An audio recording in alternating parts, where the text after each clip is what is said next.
fait, il y en a deux de moments forts de la législature. C'est la première fois que tu rentres au Parlement fédéral. Là, tu te rends compte de la tâche qu'on t'a donnée et de l'importance de cette tâche.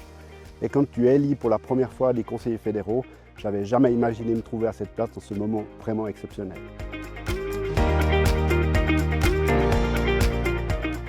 Alors, je n'ai pas vraiment eu de moment de tension. En fait, au Parlement, les choses sont généralement réglées d'avance, donc ce n'est pas très tendu. Peut-être que le moment qui se rapproche le plus de cette tension qu'on pourrait considérer comme difficile à supporter, c'est quand le Parti socialiste a décidé de lâcher la proposition du Conseil fédéral pour sauver le Crédit Suisse. Alors, ça n'a rien changé du tout, mais au niveau de l'image qu'on donnait de nos institutions, c'était quand même un peu catastrophique.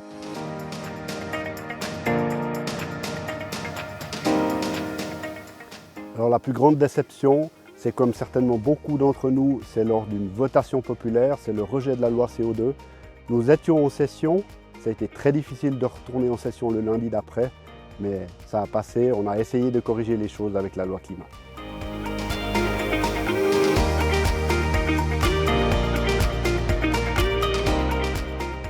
Je suis dans la commission de politique de sécurité et puis depuis que la Russie a agressé l'Ukraine, ça a remis vraiment tout en cause au niveau de notre politique de sécurité et au niveau de l'approche qu'on a de notre neutralité. C'est un sujet qui va être dans cette commission de politique de sécurité encore beaucoup d'années et ça va nous demander beaucoup de travail. C'est un sujet sur lequel je vais pouvoir m'engager.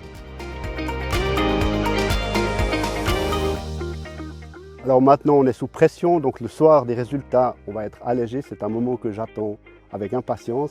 Mais aussi dans la prochaine législature, j'aurai la chance, si tout se passe bien, d'être président de la commission de politique de sécurité et je me réjouis vraiment de cette expérience qui sera certainement extraordinaire.